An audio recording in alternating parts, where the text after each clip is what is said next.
dalam pikiran, terus tinggal dalam hati kita untuk selama-lamanya. Amin saudara. Amin. Tolong dikecilin dikit ya. Balapan suara saya. Ngos-ngosan ini saya. Semuanya memiliki damai sejahtera? Amin. Berarti ada Yesus dalam hatimu. Wow, luar biasa ya. Jemaat Tambak Rejo mempunyai Tuhan dalam hati kita semua masing-masing ya. Siapa yang tahu rema ayat minggu yang lalu?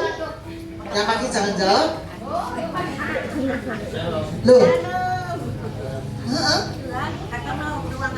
Betul. Wah, ternyata Yusa dapat hadiah dia ya. Matius 7 ayat 7 ya. Mintalah maka engkau akan menerimanya. Carilah engkau akan mendapatkannya. Ketuklah pintu maka engkau akan dibukakan pintu. Tuhan di tahun 2025 ini Tuhan mau kita mengetuk pintu hati Tuhan. Tuhan mau kita mencari Tuhan. Betul nggak saudara? Jangan di tahun 2025 wis gak Tuhan-Tuhanan, enggak ya saudara. Tapi tetap mencari Tuhan, tetap mengetuk pintu hati Tuhan. Saat kita mencari Tuhan, kita akan mendapatkan perlindungan khusus dari Tuhan. Kita akan mendapatkan tuntunan khusus dari Tuhan. Ya, Tuhan akan memberikan perlindungan yang luar biasa dengan kebaikan-kebaikan yang luar biasa. Betul nggak saudara? Kita tidak bisa hidup tanpa Tuhan. Betul nggak? Ya, di luar Tuhan kita tidak ada apa-apanya. Rema ayat minggu ini di Ulangan 13 ayat 21 kita baca bersama-sama. 1, 2, 3.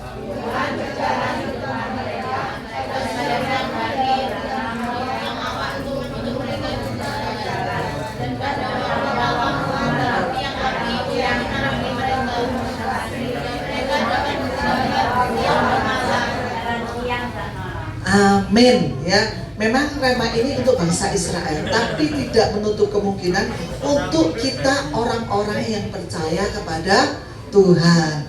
Kita orang-orang yang percaya kepada Tuhan pun mendapatkan tuntunan seperti ini saudara. Kita ada tiang awan pada siang hari ya, yang terus melindungi kita ya dari persoalan-persoalan, dari apa yang ada di depan kita, dan seperti tiang api yang menerangi jalan kita pada waktu malam hari ya. Malam hari kalau nggak ada cahaya kita akan jatuh, kalau nggak ada cahaya kita akan kesasar ya saudara ya. Tetapi ada tiang api dan tiang awan di mana Tuhan menyertai hidup kita. Amin saudara. Kita tidak perlu takut, kita tidak perlu khawatir. Di dalam tahun 2025 ini kita terus dalam penyertaan Tuhan, dalam lindungan Tuhan, dalam kasih-Nya Tuhan. Amin saudara. Amin ya. Walaupun malapetaka ada di mana-mana, tetapi kita tetap dalam lindungan Tuhan, dalam kasih Tuhan, dalam anugerah Tuhan yang luar biasa. Kita pujikan pujian pada sore hari ini. Karena kekhawatiran kita tidak akan menambah sehasta dalam hidup kita. Betul gak saudara? Ada tangan Tuhan yang selalu menopang hidup kita. Ku tak perlu khawatir terhadap apapun. Tanganmu yang penuh kasih menopangku tanpa henti. Ku tak perlu takut untuk melangkah maju. Hadiratmu yang berkuasa terus menjaga kita. Menjagaku senantiasa seperti tiang awan yang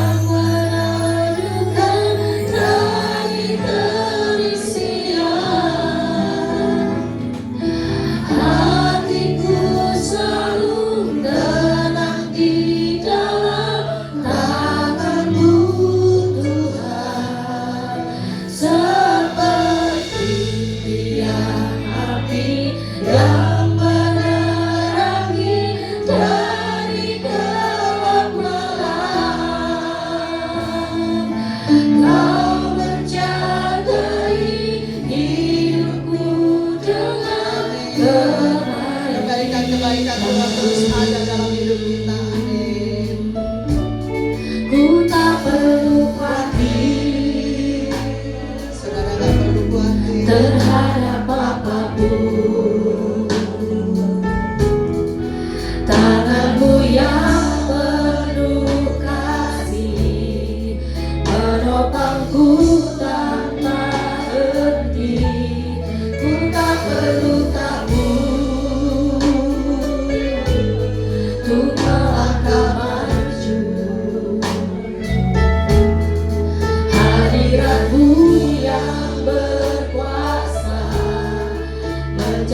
Aku senantiasa seperti tiang awan yang meneduhkan dari terik siang. Hatiku selalu tenang di dalam tangan-Mu Tuhan, seperti tiang api yang menerangi dari gelap malam. Kau menjagai hidupku dengan kebaikan-Mu, seperti tiang awan yang meneduhkan dari terik siang. Hatiku selalu tenang di dalam tangan-Mu Tuhan, seperti tiang api yang menerangi dari gelap malam. Kau menjagai hidupku dengan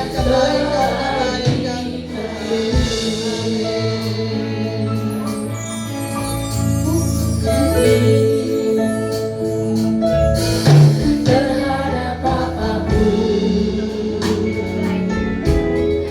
tangan-Mu yang penuh kasih menopangku tanpa henti. Ku tak perlu takut untuk melangkah maju. Hadirat-Mu yang berkuasa menjagaku senantiasa, seperti tiang awan yang meneduhkan dari terik siang. Hatiku selalu tenang di dalam tangan-Mu Tuhan, seperti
di dalam tangan-Mu Amin. Tuhan. Terima kasih.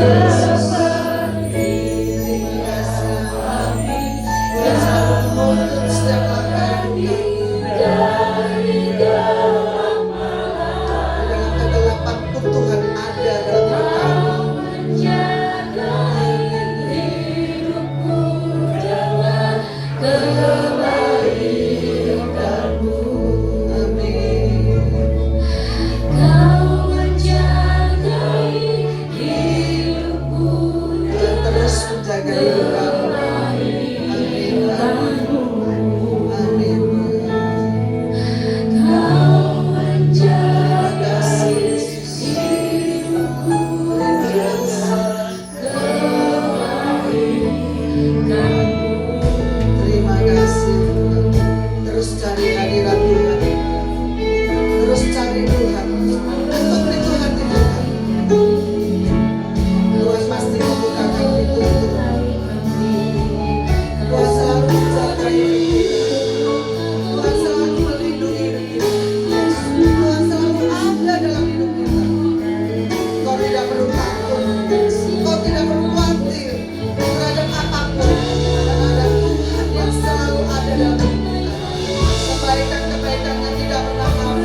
hidup kita penuh kepada Tuhan. Jangan pernah ada satu detik pun kita meragukan kebaikan Tuhan dalam kehidupan kita. Karena hatinya terus menanti-nantikan engkau datang memuji Dia, datang menyembah Dia, datang bersujud di hadapan Dia, datang untuk berserah penuh padanya. Jangan pernah ragukan Dia. Hadiratnya selalu nyata dalam kehidupan kita. Terima kasih Tuhan atas anugerah-Mu yang begitu besar dalam kami. Sebab kebesaran-Mu selalu menyertai kami.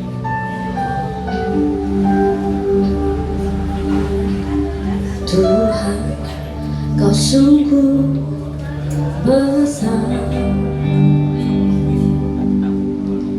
karya-Mu sungguh ajaib, tiada hentinya ku mengagumi. Sungguh Kau ajaib. Nyatakan sama-sama. Ku mau selalu bersyukur kepadamu Tuhan. Amin.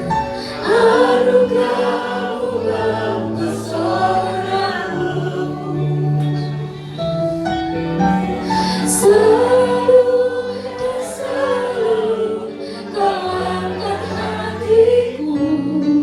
Kau membuatku berharga di mata-Mu. Nyatakan iman di hadapan Tuhan. Dia besar. Tuhan, Kau sungguh besar, karya-Mu sungguh ajaib. Sungguh tiada hentinya Tuhan, tiada hentinya ku mengagumi. Sungguh Kau ajaib. Tuhan, Kau sungguh besar. Tuhan, Kau sungguh besar. Pastikan iman ini. Karya-Mu sungguh ajaib, tiada hentinya ku mengagumi. Sungguh Kau ajaib. Ku mau selalu bersyukur kepadamu Tuhan. Anugerah-Mu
Jangan biarkan satu hal pun menghalangi dia bekerja dalam hidupmu.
Saya teringat bahwa akhir-akhir ini banyak orang yang mengakhiri hidupnya.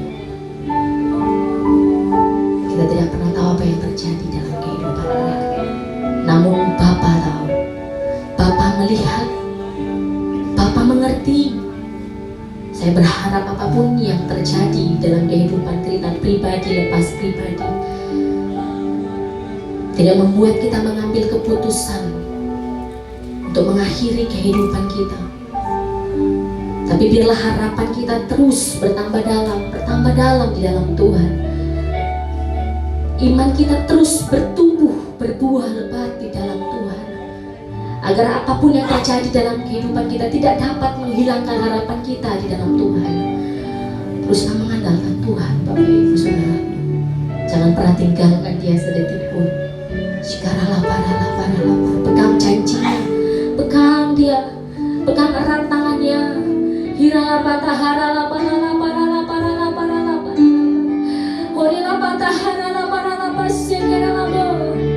Pegang janjinya, berpegang teguh, baca firman-Nya, renungkan firman-Nya, biarlah itu terus menguasai hati dan pikiran kita, agar tidak pernah hilang harapan kita di dalam Dia. Anugerahnya yang begitu besar telah memberikan hidupnya yang begitu berharga bagi kita. Jangan pernah lupakan itu, Bapak Ibu. Berharga, engkau berharga baginya. Sesakit apapun dunia tercemooh engkau, biarlah engkau terus mengingat kasih-Nya, biarlah pengampunan Yesus, bahwa engkau masuk dan berharga yang begitu besar. Biarlah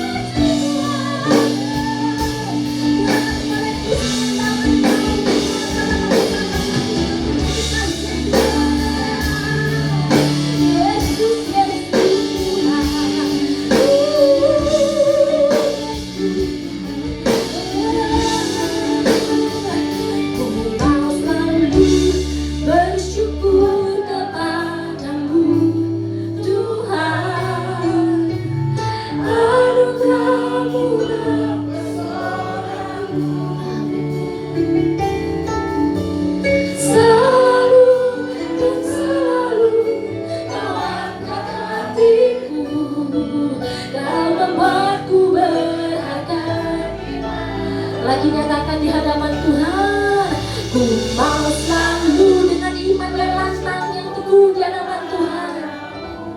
Tuhan, anugerah-Mu terserahku. Amin. Selalu dan selalu Kau angkat hatiku, Kau membuatku berangkat.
setuju sepakat sama-sama kita nyatakan? Sama-sama nyatakan. Amin. Haleluya. Biar bumi akan berlalu, biar langit akan bergoncang, tapi kasih Tuhan tidak pernah berakhir dalam kehidupan kita. Amin. Sama-sama kita mau terus puji dan muliakan nama Tuhan. Biar bumi akan berlalu, biar bulan tak bercahaya lagi, biar langit akan matahari tak bersinar lagi, tetapi Tuhan Yesusku tak pernah ingkar janji. Semua yang difirmankannya pasti akan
Yesus cinta saya. Amin. Beneran hanya Yesus? Beneran? Coba katakan samping kanan kiri. Hanya Yesus ya, beneran ya. Haleluya, kita mau terus bersuka cita di dalam Tuhan kita. Biarlah kuasa yang ada dalam kehidupan kita semangat bersuka cita.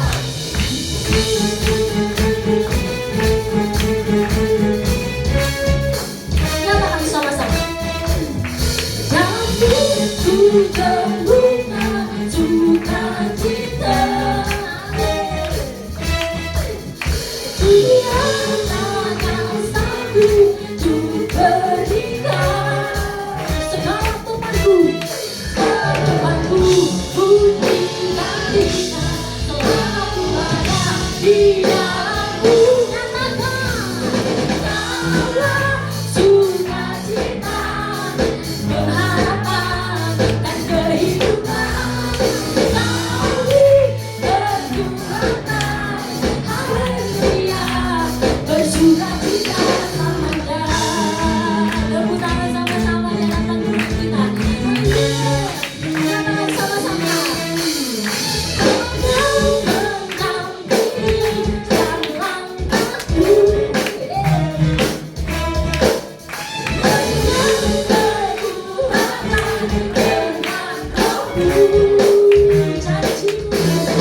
Janjimu yang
Sorak-sorai kemuliaan bagi nama Tuhan kita. Haleluya. Sudah bersukacita, amin. Pastikan hati kita memiliki Roh Kudus, amin. Silakan duduk kembali Bapak Ibu yang dikasihi Tuhan. Mari kita bersiapkan hati kita untuk kebenaran firman.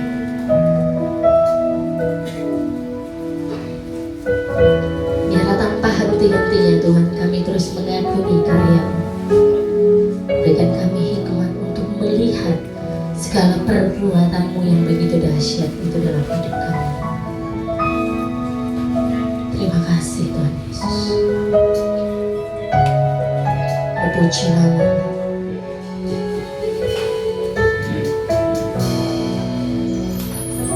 Ku kagumi cara-Mu mencintaiku, Kau ada di cerita proses hidupku. Di titik terendahku Kau hadir untuk mengangkatku. Kau tak menyerah akan hidupku.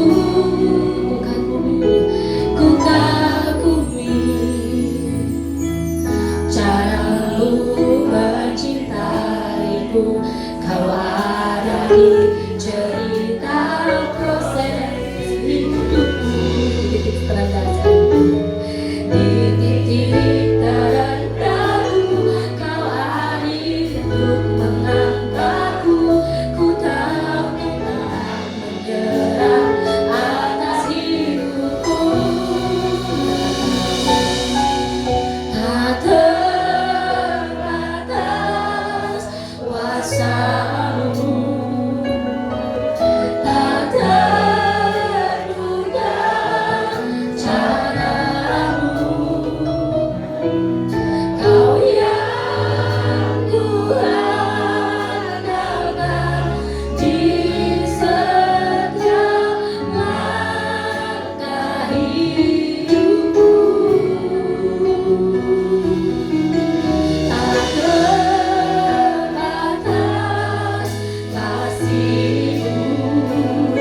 Yesus, kami bersama berbakti, kami bersama memuji dan memuliakan Tuhan. Sekarang kami mau bersama menyambut berkat firman Tuhan. Roh Kudus membukakan pengertian, rahasia, pengajaran firman pada kami. Dan supaya kami tidak hanya mendengar, tidak sekedar mengerti, tapi juga menjadi pelaku-pelaku firman. Urapi hamba-Mu yang akan melayani, beri hikmat dan pimpinan Roh Kudus supaya disampaikan seturut kehendak Tuhan untuk kemuliaan Tuhan. Dalam nama Tuhan Yesus kami berdoa. Amin. Silakan duduk. Maaf saya pakai masker bukan karena COVID ya. COVID sudah lewat. Saya sensitif AC, tapi jangan dimatikan AC-nya. Kalau saya bawa AC beberapa saat bersin-bersin saya suka di mimbar. Pak Sigit kok wahid. Jadi maaf ya, pakai ini. Saudara, mari kita buka surat Filipi pasal 2. Saya akan bacakan mulai ayat 1 sampai dengan 10. Sampai 11, maaf ya. Jadi karena dalam Kristus ada nasihat, ada penghiburan kasih, ada persekutuan roh, ada kasih mesra dan belas kasihan. Karena itu sempurnakanlah sukacitaku dengan ini. Hendaklah kamu sehati sepikir dalam satu kasih, satu jiwa, satu tujuan, dengan tidak mencari kepentingan sendiri atau puji-pujian yang sia-sia. Sebaliknya hendaklah dengan rendah hati yang seorang menganggap yang lain lebih utama daripada dirinya sendiri. Dan janganlah tiap orang hanya memperhatikan kepentingan sendiri, tapi kepentingan orang lain juga. Hendaklah kamu dalam hidupmu bersama menaruh pikiran dan perasaan yang terdapat juga dalam Kristus Yesus, yang walaupun dalam rupa Allah tidak menganggap kesetaraan dengan Allah itu sebagai milik yang harus dipertahankan, melainkan telah mengosongkan dirinya sendiri dan mengambil rupa seorang hamba dan menjadi sama dengan manusia. Dan dalam keadaan sebagai manusia, ia telah merendahkan dirinya dan taat sampai mati, bahkan sampai mati di kayu salib. Itulah sebabnya Allah sangat meninggikan dia dan mengaruniakan kepadanya nama di atas segala nama, supaya dalam nama Yesus bertekuk lutut segala yang ada di langit dan yang ada di atas bumi dan yang ada di bawah bumi, dan segala lidah mengaku Yesus Kristus adalah Tuhan bagi kemuliaan Allah Bapa. Amin. Saudara, kita tahu sekarang kita semua ada di wilayah waktu akhir zaman. Dan banyak firman nubuatan tentang akhir zaman, maaf ya, yang menunjukkan peningkatan. Contoh saja yang menyolok di berita TV ataupun lewat YouTube ya. Dalam arti yang berita ya, bukan yang film-film ya. Meningkatnya kekejaman. Anak bunuh ayahnya, ibunya. Gak ngerti ya. Ibunya bunuh anaknya sendiri. Lalu seorang istri bunuh suaminya dan anaknya. Waduh, itu segi kejahatan, kekejaman. Belum lagi adanya peningkatan konflik-konflik. Yang paling menyolok ya Timur Tengah sana itu ya, ribut-ribut Israel sama musuh-musuhnya itu. Tapi ada juga konflik-konflik yang terselubung. Dan di situ lalu muncul juga konflik pengajaran. Saya tidak bahas itu, tapi sekedar masukan saja. Terjadinya umat Tuhan dihadapkan pada ajaran yang menyesatkan pengertiannya. Belum lagi hal-hal orang makin menjadi, maaf ya, pasangan sejenis. Ya apa ya, perempuan dengan perempuan, laki dan laki. Dan peristiwa itu bukan hanya di luar negeri, negara maju, di Indonesia terjadi. Dan belum lagi kemunafikan agama. Saya ambil yang kalangan ngakunya Kristen ya, tapi ternyata dia menyembah berhala modern. Dulu suka buka firman Tuhan. Ini survei dalam arti temuan ya, bukan sekedar ngarang-ngarang. Ternyata apa? Sekarang berubah, maaf ya. Suka melihat film di HP-nya, lihat apa? Maaf, yang porno-porno yang hot-hot. Sungguh banyak orang tua keluarga Kristen, orang tuanya maksudnya suami istri, yang curhat ke tim pelayanan konseling. Gimana ya anak saya kok jadi begini? Iya. Belum lagi yang diam-diam ngakunya masih KTP-nya masih Kristen, tapi ternyata dia sudah beribadah, nyembah berhala, nyembah keyakinan yang lain. Gak usah tak sebut keyakinan yang mana, karena sensitif ya. Tapi dari sini kita melihat ya, ini betul-betul wilayah akhir zaman. Nah sekarang, karena umat Kristus sendiri ada pengutusan Tuhan ya. Pergilah, jadikanlah semua bangsa itu muridku. Jadi penginjilan ya. Amin, kita semua mengamini, semua gereja mengamini, nggak ada yang ragu.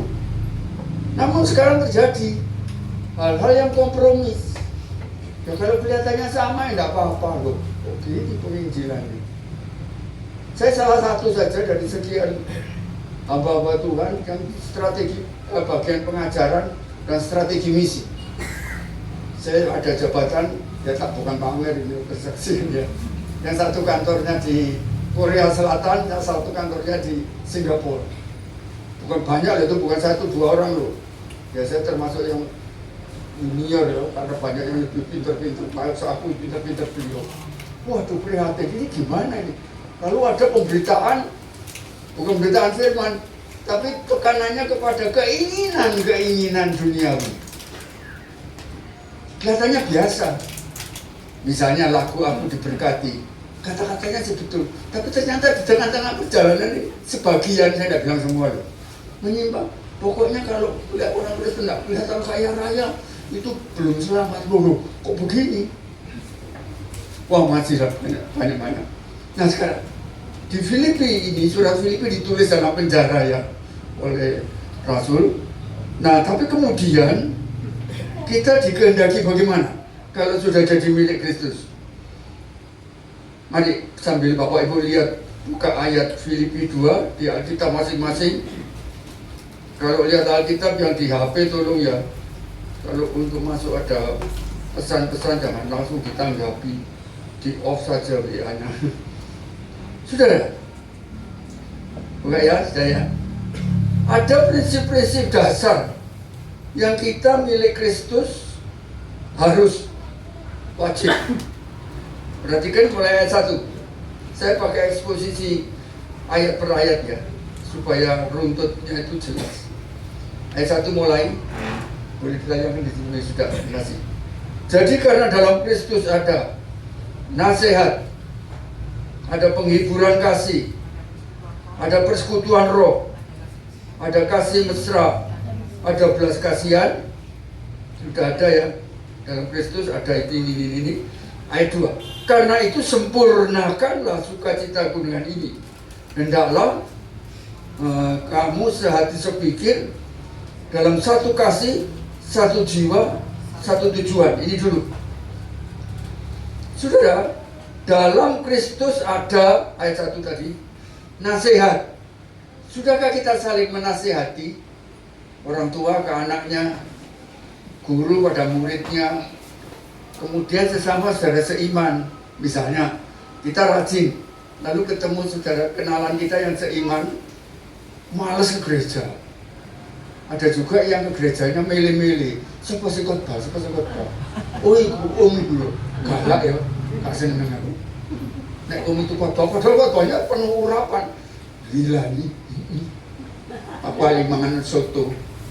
Mungkin Anda ketawa. Saya ngopeng di suatu warung, ya depot sederhana, saya tidak kemewah-mewahan gitu.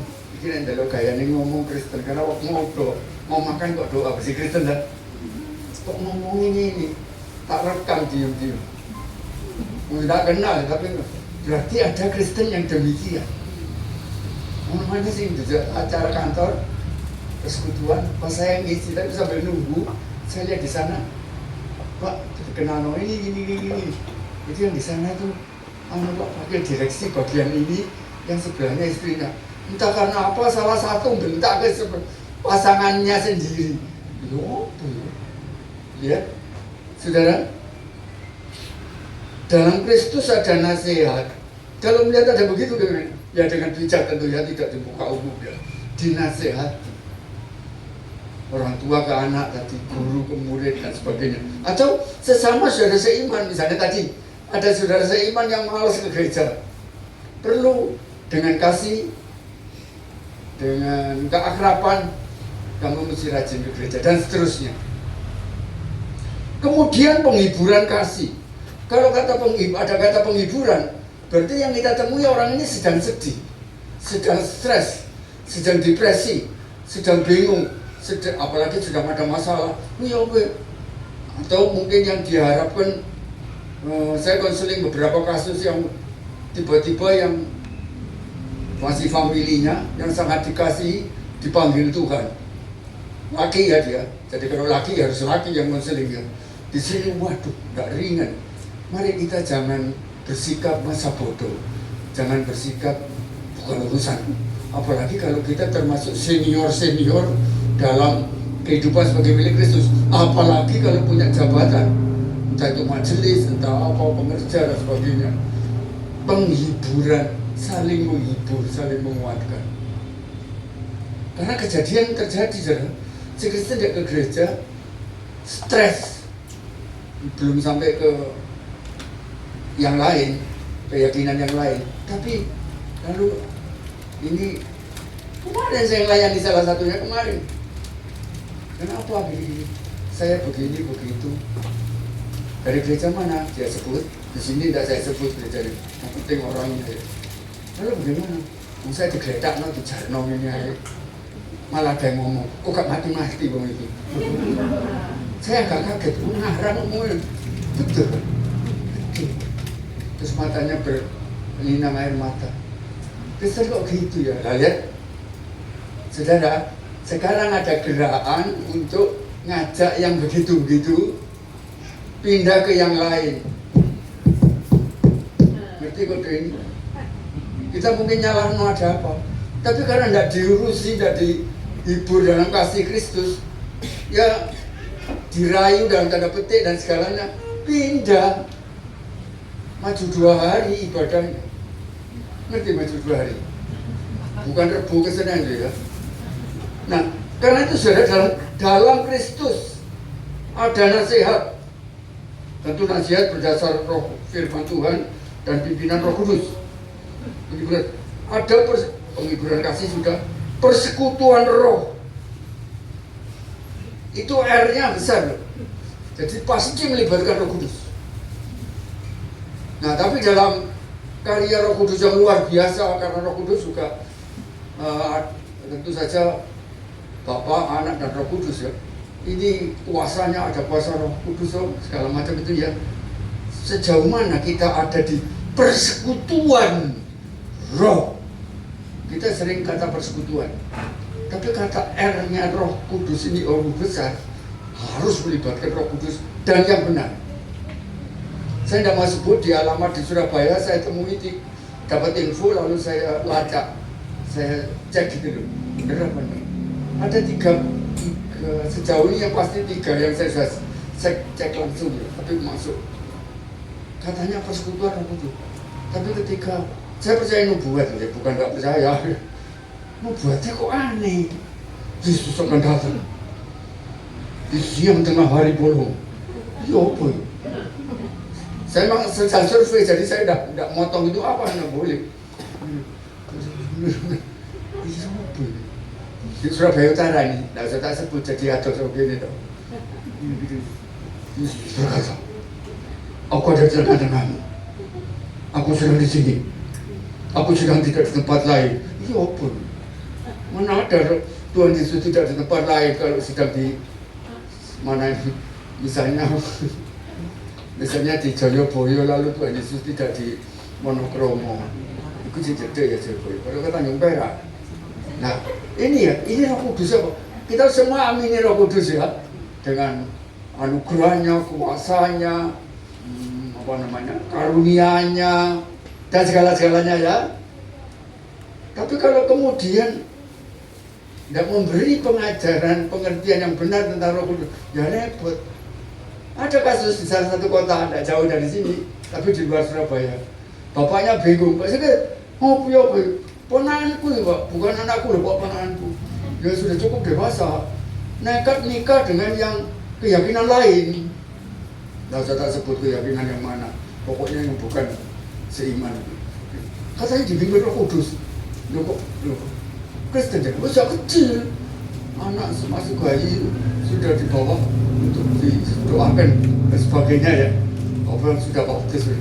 Tapi ini katanya dibimbing Roh Kudus untuk nikah dengan yang lain itu. Loh kok bisa? Keajaiban Tuhan, bukan. Mana ada Roh Kudus ngajak nyimbang yang aneh-aneh. Maka itu sudah penting ya. Persekutuan roh melibatkan Roh Kudus berdasar firman, pasti untuk kemuliaan Tuhan Yesus harus dicermati. Benar enggak ini? Makanya itu mengerti firman penting. Kadang ada orang minta sumbangan, ya biar kalau sumbangannya masih masuk akal ya Bang. Misalnya kita lihat korban banjir ini ya, itu maklum dong. Tapi ada lagi, saya dapat firman Tuhan. Ini ayat belum sempat ditulis ya Alkitab. Aku curiga mana belum sempat ditulis. Lah kapan dan sepenuhnya Ini supaya kita nyumbang gini. Sumbangannya dipercayakan lewat saya, ditampung di kantonganku. Sudah beres. Langsung saya beri permisi ya. Itu nanti Anda bicara dengan saya dulu. Kenapa? Karena ceritanya ya Tuhan Yesus begitu. Ini ngomongan muda tadi loh. Ditempeling malaikat, melet kamu. Kamu udah pulang. Berarti orang ini tidak benar. Karena apa? Saya ngujinya dengan yang sederhana saja, nggak usah kayak tinggi-tinggi. Nah lihat, makanya saudara penting ya persekutuan roh yang benar berdasar firman. Kita rindu mengalami baptisan Roh Kudus ya, mengalami kepenuhan Roh Kudus ya, lalu mengalami kuasa Roh Kudus ya, lalu ada karunia-karunia roh, ada buah roh ya, tapi tetap semua harus berbasis firman Tuhan. Dan firman Tuhan yang paling baku ya di Alkitab ini. Dan pengertian yang benar, tidak asal-asal ngawur nafsir. Jadi berdasar benar. Lihat bidat. Ngakunya Kristen tapi ajarannya sesat. Ngutip ayat di sini. Lah kan repot bidat. Nyimpang itu sebabnya. Bagaimana caranya gereja masing-masing? Silakan pendalaman firman, istilah populer Bible study itu penting sekali. Kalau tertarik ikut pendalaman semacam sekolah Alkitab, tapi bukan yang sekolah formal untuk jadi hamba Tuhan untuk ini, itu bagus sekali. Tapi terserah kebijakan masing-masing gereja ya. Kita tidak ikut-ikut ngurusi organisasinya, tapi persekutuan roh dalam Roh Kudus berdasar dan berbasis firman Tuhan ya Alkitab ini. Kemudian kasih mesra dan belas kasihan. Kita jangan menafsirkan kata mesra lalu bermesra-mesraan ya. Mesra dalam arti keakraban. Halo. Saya ketika beberapa tahun yang lalu masuk ke daerah pedalaman, ya bukan sendirian ya, dengan tim ya, dikawal malah. Karena kadang-kadang orangnya beringas, ya macam-macam. Kemudian saudara, senangnya kepala suku sana kalau yang datang itu langsung memeluk dia. Sudah diberi info, ya teman penerjemah ya, maksud orang sudah diberitahu menjelang memeluk itu tahan nafas, jadi mendekat isap oksigen sebanyak-banyaknya. Dasar saya suka survei ya, gini menjelang ini tak makan mundur, pada lanangi loh gini, begitu ampun, dan ini udah diberitahu saya begini, ini sok ngambang, sungguh sudah. Tapi karena waktu saya sebelum melangkah sedikit mundur itu, saya eratkan ini luarnya, yang lain nggak tahan, mendekat tutup diri. Saya latihan tahan nafasnya cukup lama ya, karena dulu sebelum saya jadi hamba Tuhan full timer itu latihan itu resimen mahasiswa ya itu saya ngelatih KKU waktu itu. Waduh, jadi mundur beberapa langkah, jadi gak mampu belas, tapi saya kadang nyedot sedikit, geliyeng aku. Ini campuran minyak kayu putih apa karun, tapi kembali ke akraban. Di dalam persekutuan apa segereja, itu laki dan laki ya, perempuan dan perempuan, Natal atau apa Paskah, halo, ini jangan gini, ini kok ngambungnya gak enak nih. Ya jangan ngomong tapi jaga keakraban yang benar. Kalau ceritanya ini laki perempuan ternyata bukan suami istri atau familinya, tentu bermasalah. Mesti waspada. Etika yang berdasar firman itu harus dijaga dengan ketat. Salah satu sumber utamanya ya Alkitab ini. Berikut saudara, kita di dalam kehidupan sehari-hari ini pekabaran Injil nggak mudah. Saya sudah saya pelayanan sudah 50 tahun lebih, 53 tahun. Di dalam ini kemesraan dan belas kasihan mesti harus ada berdasar firman dan tujuan yang murni. Roh Kudus kan tahu kemurnian hati, pikiran itu bisa menangkan jiwa. Sungguh. Waktu masuk ke pedalaman tertentu di salah satu pulau di luar Jawa, ini yang kelompok lain lagi ya. Waduh, itunya BOLOT-nya, tahu? BOLOT-nya nempel itu. Wes, saya waktu itu masih pemuda, belum menikah. Gini, ibu saya, ibu bukan ini apa ini? Terus nenggak loh, dirangkul suku itu. Oh, ada penyakitan loh, suku saya. Tapi di situ saya belajar dengan pertolongan Tuhan Yesus, pimpinan Roh Kudus, disanggupkan menjangkau suku-suku pedalaman. Ya, tapi menjadi salah satu daerah yang Kristennya hampir 100%. Tapi masuk jauh. Ya nggak usah cerita itu dulu, yang penting firman dulu. Jadi terus kasih mesra, belas kasihan. Lanjut. Lalu ada kata ayat 2, sempurnakan sukacitaku. Di sini Rasul Paulus menyebut sempurnakan sukacitaku. Dengan apa? Kamu sehati sepikir, satu kasih, satu jiwa, satu tujuan. Sempurnakan, jadi ditingkatkan. Ya pasti kita mudah untuk saling akrab. Ya apa kabar ini? Tapi kalau keakraban di situasi-situasi yang mungkin sulit, katakanlah bencana alam, atau mungkin ada kasus-kasus umat Tuhan Yesus mengalami tantangan ini, akan kompaknya itu mudah. Dalam arti karena sudah seroh, sehati, sepikir, satu dalam tubuh Kristus ya. Kita ingat sekitar tahun 90 piro yang Surabaya ada 11 gereja dibakar. Iya 98. Nah di situ karena ada beberapa gereja, saya sambil nolong bawa ini bantuan karena sebagian tuh wah ketakutannya luar biasa. Nah, saya menyapa yang pemuda-pemuda ya, yang laki untuk menenangkan supaya jangan bereaksi yang tidak benar. Ya memang ketakutan, khawatir wajar ya, tapi tidak lalu ekstrim ya. Nah dalam situasi itu sempurnakan ini loh. Sempurnakanlah sukacitaku dengan kamu sehati sepikir, satu kasih, satu jiwa, satu tujuan. Satu gereja, entah kecil, entah sedang, entah besar, itu kalau kesatuannya satu tubuh Kristus, kuat sekali.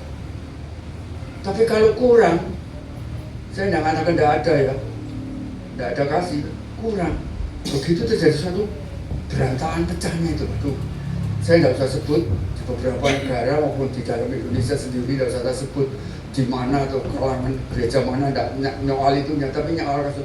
Jadi obor, bisa klik ini, klik abis itu. Kita seperang, perang obor. Dan kelompok itu, belak seiman dalam nama Yesus. Amin Pak Sigit. Enggak kalau perang. Bapak Sigit pro mana? Pro Tuhan apa nono bisa. Nah situ, ya obor kita beli, hampir. Terus gue pentung. Nah tapi kembali ke toko.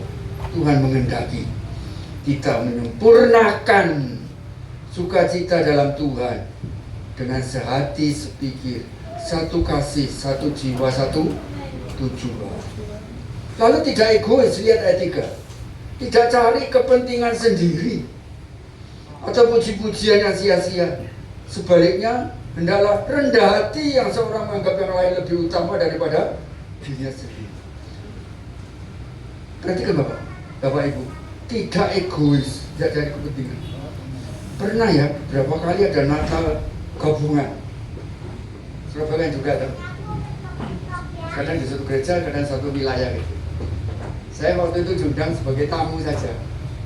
Tapi ketika menjelang, mari silakan berdiri.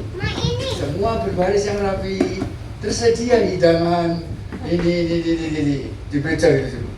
Waduh Bapak Ibu, saya sampai iki apa keluwen mulai minang ini. Datang langsung. Kenapa Mbak? Harus cepat Pak. Cepat. Amin Mbak. Pas kita ngambil. Saya menunggu kalau ada lebihnya. Kesuruhan saya kayak. Kristen itu. Duduk dari seberang kutub utara Bu. Kristen. Kok banyak Pak? Haleluya. Itu nggak keduman, saling dewi. Ya karena umum kalau jemaat saya langsung takut saling dewi. Tapi karena enggak ya, milik Kristus nggak salah suruh ngambil kok, ambil. Tapi jangan lalu iki aku dewi nggak usah lianin. Saudara, jangan mencari kepentingan sendiri. Nah, tapi sebaliknya Pak, ayat 3, rendah hati. Yang seorang anggap yang lain lebih utama daripada dirinya sendiri. Karena itu, saya kemana-mana, Pak Sigit, namanya ini, ya, statusnya, ya hamba Tuhan. Gelar-gelar teologinya, nggak usah disebut. Kita saja kadang memuji Tuhan, Yesus tidak nyebut gelar Tuhan. Maksud Pak, iya, contohnya ya, Yesus, dengar doaku. Maksud lengkap, ya memang ada pujian yang lengkap kata Tuhan Yesus Kristus anak Allah gitu. Ya tidak salah. Tapi makanya menyebut Tuhan Yesus, kita menyebut Yesusnya saja. Ada juga yang bahasa daerah Jawa langsung, tapi terkesan kok enak ya nyebut Tuhan Yesus cukup Gusti, terus nggak ngarepe gandol. Saya orang Jawa ya, sering dikecimpung di suku Jawa. Saja nih kurang etis, gandol Gusti, gandol Gusti, gandol laku menurut. Sebetulnya ditinggal dari etika bahasa ya, kurang pas loh. Bang derek Gusti menurut, gandol. Kayak orang buat sepeda gandol. Pas Gusti Yesus ini mancar, ini gandol Gusti. Itu kalau ketemu sastrawan Jawa yang sangat memperhatikan etika, Gusti ini kok diremehno sih, sakno ya. Nah, jadi mari saudara, hati, lalu hati sepikir, masih ayat 2 ya, dan kasih.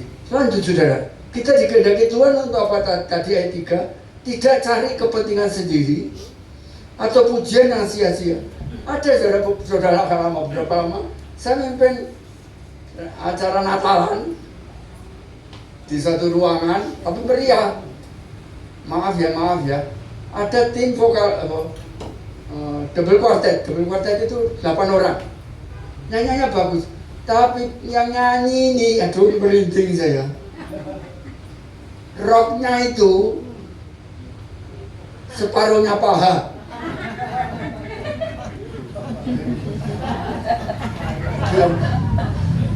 Tapi yang mungkin saya duduk dengan saya sendiri, saya deret banyak orang. Aku begini, Tuhan sadarkanlah mereka. Kecolatan juga suka. Dengarku nona sing putri. Dan pas kita kan bersih bawahnya ya Om. Jadi tidak diperhatikan. Kita mesti pekal. Kelihatannya remeh ya. Tapi oleh, terbukti beberapa waktu kemudian oleh pihak tertentu, lihat umat Kristen kalau Natalan itu ternyata kurang menghormati Tuhannya. Iya. Belum ada iya nih. Ya. Saya suka survei, nyamar. Kalau saya nyamar, Bapak Ibu sulit mengenali. Ini Pak Sigit apa Dudu. Kok potongannya kayak nyamar. Dari situ saya melihat mengapa umat Kristus tampilan menunjukkan sebagai umatnya Tuhan Yesus. Jangan menduniawi dengan rok yang begitu mini dan loncat-loncat di panggung. Betul itu acara Natal, tapi kok begitu tampilan? Ini bukan sok suci, sok etika ya, tapi karena sedang memuji memuliakan Tuhan. Nah, seterusnya saya tidak bahas masalah etikanya, tapi satu hal, mari kita muliakan Tuhan dalam setiap gerak kita. Masih ayat 3, hendaklah dengan rendah hati ini. Yang seorang menganggap yang lain lebih utama daripada dirinya sendiri. Saya kalau udah formal resmi, tidak pasang gelar-gelar saya. Sebab gelar-gelarnya sudah cukup.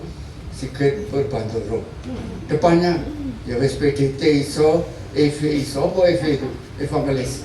Ya, gelar-gelarnya yang dari Amerika, yang dari Korea Selatan, yang dari mana? Tidak usah.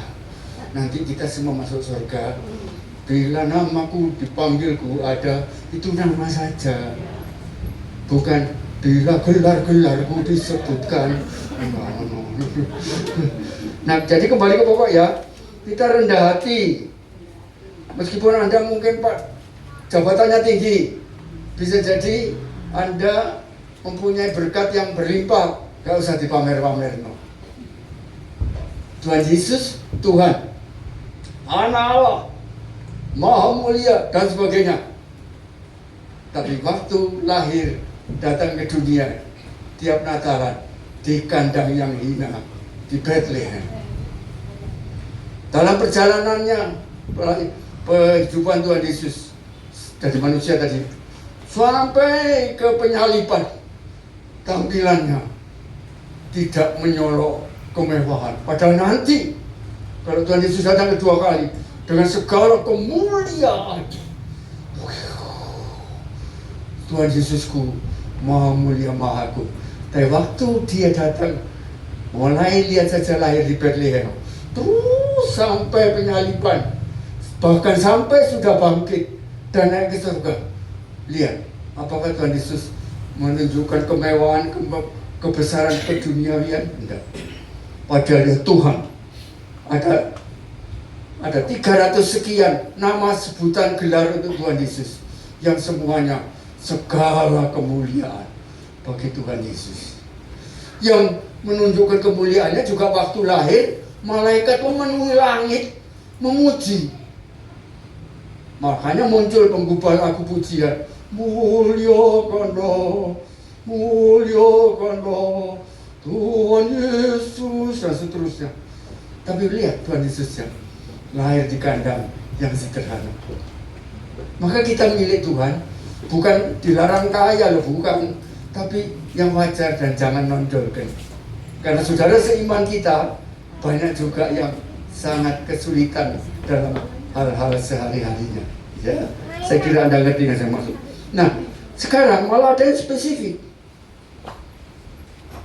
Memperhatikan Tuhan Yesus, saya langsung ke nomor ayat 5. Hendaklah kamu dalam hidupmu bersama, ayat 5 ya. Hidup bersama, jadi seperti ini bersekutu. Menaruh pikiran dan perasaan yang terdapat juga dalam Kristus Yesus. Ayat 6. Walaupun dalam rupa Allah, tidak menganggap kesetaraan dengan Allah itu sebagai milik yang harus dipertahankan. Melainkan, bagaimana Tuhan Yesus? Telah mengosongkan dirinya sendiri dan mengambil rupa seorang hamba dan jadi sama dengan manusia. Waduh, dia Tuhan, dia Allah, anak Allah, tapi mengosongkan dirinya, mengambil rupa seorang hamba, jadi sama dengan manusia.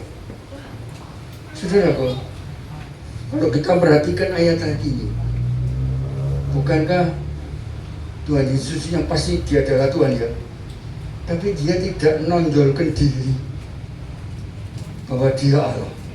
Itu ayat 6. Walaupun dalam rupa Allah, tidak menganggap kesetaraan dengan Allah sebagai milik dan pertahankan, jadi tidak menonjolkan diri. Tapi ayat 7, mengosongkan dirinya sendiri, mengambil rupa seorang hamba. Dan bagi umat Kristus ada nyanyian populer, hidupku bukannya aku lagi, tapi Kristus dalamku, ya. Lalu Tuhan Yesus mengosongkan dirinya hidup, jadi tidak nonjol, lihat ini loh aku Tuhan. Memang kemudian setelah bangkit dan naik ke surga, baru umat Tuhan gereja mula-mula waktu itu melihat sungguh dia Tuhan dan anak Allah. Lalu ngambil rupa seorang hamba. Sebelum penyaliban, dia membasuh kaki murid-muridnya. basuh kakimu. Ada seorang rasulnya, harus. Tapi itu diteladani langsung. Dan waktu itu tidak ada sepatu, kaos kaki gitu ya. Waduh, kira-kira kotor ya apa. Tapi sama Tuhan Yesus bersih. Mungkin ini di drama, salah satu drama Natal yang perannya sebagai Yesus. Kakimu kena apa? Nemen ini tuh apa semuanya? Di drama itu. Tapi Tuhan Yesus, betul tarsi, ya. Pakai bahasa Indonesia Jawa, campuran bahasa Mandarin sedikit. Pintar juga pelatihnya. Tapi kembali dia menjadi seorang hamba. Maka itu kalau hamba Tuhan, bagi hamba Tuhan, misalnya diberkati lebih-lebih ya, puji Tuhan kan? Tapi nggak usah dipamer-pamer. Nah, apa ini? Oh, naik gerobak itu. Ya, saya kalau nggak roh itu rasanya belum naik mobil. Tuhan Yesus saja waktu memang zaman itu naik apa? Keledai. Nenek kuda unta itu juga itu ya. Aku lagi, you know me, I know you. Saya pernah nyoba naik keledai. Waktu ikut tim ke Israel berapa belas tahun yang lalu. Oh ini rasanya ya. Ada 10 meter. Terus muter. Mumpung dorong kecekluk. Tapi Tuhan Yesus itu jangan tidak tahu berapa lama. Tapi intinya lihat, dia Tuhan. Tapi dia memang melayani. Makanya mengambil rupa seorang hamba jadi sama dengan manusia. Lalu saya percepat sedikit karena waktu. Dan ayat 8 dalam keadaan sebagai manusia, ia merendahkan dirinya. Sudahkah kita rendah hati? Kata merendahkan itu disengaja dalam kesadaran. Aku harus rendah hati. Nah kita juga boleh Anda punya gelar berderet-deret. Saya nggak pernah masang gelar-gelar saya, kecuali sedang acara formal yang memang harus disebutkan ya. Lebih baik biasa, saya jenengku Sigit, tujuh Sigit Soeharto loh. Lalu kemudian merendahkan dirinya, taat. Taat pada siapa kalau kita? Pada Tuhan Yesus. Taat pada pimpinan Roh Kudus. Taat pada firman Tuhan. Amin.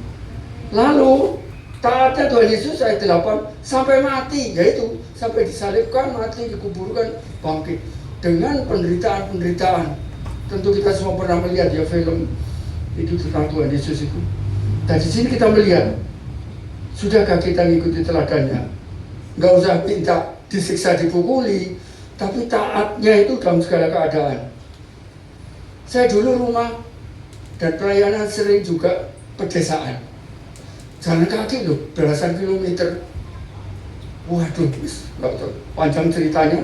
Tapi satu hal di situ saya menghayati betapa besar kasih Tuhan Yesus.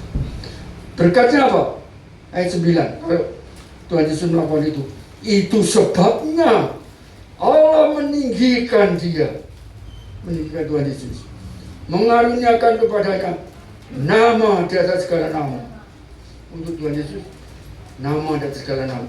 Supaya dalam nama Yesus semua bertekuk lutut. Kita sering doa kesembuhan ilahi. Dalam nama Yesus sembuh. Dalam nama Yesus setan keluar. Dalam nama Tuhan Yesus pergi sekarang. Saya pernah dengan tim dikepung di luar Surabaya ya. Golongan tertentu demo. Waktu itu kebaktian. Saya minta semua berlutut. Berlutut setengah tiara. Kenapa? Khawatir kalau melempar batu. Ya sungguh. Itu dekat daerah Karangasem, daerah Cilacap, lalu daerah itu selatan. Sudah lama itu. Secara manusia ya deg-deg loh. Waduh, tapi satu hal, kalau belajar bagaimana Tuhan Yesus menjadi sandaran. Tapi di situ kita belajar Tuhan Diko menyertai. Kemudian lihat kalau rendah hatinya Tuhan Yesus, itu sebabnya ayat 9 Allah meninggikan dia dengan mengaruniakan kepadanya nama di atas segala nama. Nah, Yesus itu Tuhan, Dia anak Allah, Dia Maha Kuasa. Tapi namanya Yesus dan rendah hatinya. Itu sebabnya ayat 9 ya, Allah sangat meninggikan Dia, mengaruniakan nama di atas segala nama. Terus lihat luar biasanya pada Tuhan Yesus, ya, ayat 10 terakhir, supaya dalam nama Yesus bertekuk lutut. Karena itu kalau kita mengusir iblis dalam nama Yesus, iya. Tapi harus iman, harus siap dulu ya. Termasuk persiapan doa puasa ya. Gempur, pernah kami pelayanan di daerah Jalan Progo, tapi sudah lama. Orang masih bisa 30-an, dirasuk setan dari makam itu yang dekat ini. Udah masuk, wah, tangan masuk, wah. Itu gagah-gagah, sudah lengah sedikit, dia ternyata bisa nendang sambil terbang. Sungguh, tapi teman tim itu langsung tangan masuk, buang. Tapi satu hal, sudahkah kita rendah hati seperti Tuhan Yesus? Bukan untuk gagah-gagahan, tapi untuk segala kemuliaan bagi Tuhan Yesus. Oke, yang terakhir sebagai penutup, saudara, di atas segalanya, maka segala lidah, ayat 11, Yesus Kristus adalah Tuhan bagi kemuliaan Allah Bapa, bukan bagi kemuliaan perorangan kita. Meskipun si A ini mungkin pinter, gelar teologianya banyak, puji Tuhan, tapi bukan untuk kemuliaan diri, tapi untuk kemuliaan Tuhan Yesus. Kiranya firman Tuhan malam hari ini menjadi berkat bagi kita semua. Amin. Mari kita berdoa. Tuhan Yesus, kami sudah ditebus, diselamatkan oleh Tuhan Yesus. Kami sudah menerima dan dianugerahi Roh Kudus dengan segala buah rohnya, karunia-karunia roh, dan juga kuasa Roh Kudus. Puji Tuhan. Kami mau belajar dari firman Tuhan. Kami harus hidup seperti yang Tuhan Yesus teladankan, seperti yang Alkitab firman Tuhan mengatakan, mengajarkan. Begitu juga yang Roh Kudus memimpin dan menolong kami menjadi pelaku-pelaku firman. Urapi dan berkati setiap hamba Tuhan, setiap pengerja, setiap pengurus gereja di sini, dan juga jemaatnya. Semuanya hidupnya memuliakan Tuhan, menjadi teladan, menerima banyak pertolongan Tuhan, anugerah Tuhan, berkat Tuhan, dan mereka menjadi pelaku-pelaku firman yang sangat memuliakan Tuhan. Dalam nama Tuhan Yesus, kami berdoa. Amin.